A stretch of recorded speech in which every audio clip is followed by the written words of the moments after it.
سلام، حالتون چطوره؟ امروز اومدیم با معرفی شهر دبی با تینا تریپ همراه باشید. دبی پرجمعیت ترین شهر امارات متحده عربی است که اولین نشانه های شهرسازی این شهر به سال 1799 میلادی برمیگرده. برج خلیفه به نگین دبی معروف است. ساخت این برج در سال 2004 آغاز شد و در سال 2009 به پایان رسید. دارای 160 طبقه و 830 متر ارتفاع، بلندترین ساختار و ساختمان در جهان است.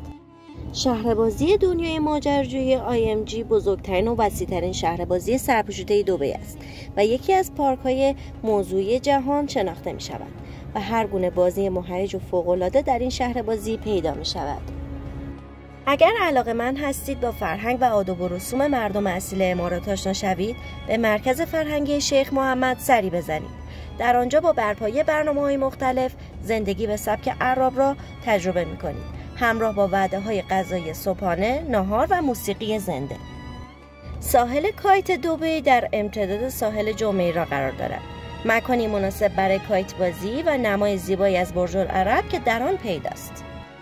آبنمای دبی در دریاچه برج خلیفه قرار گرفته.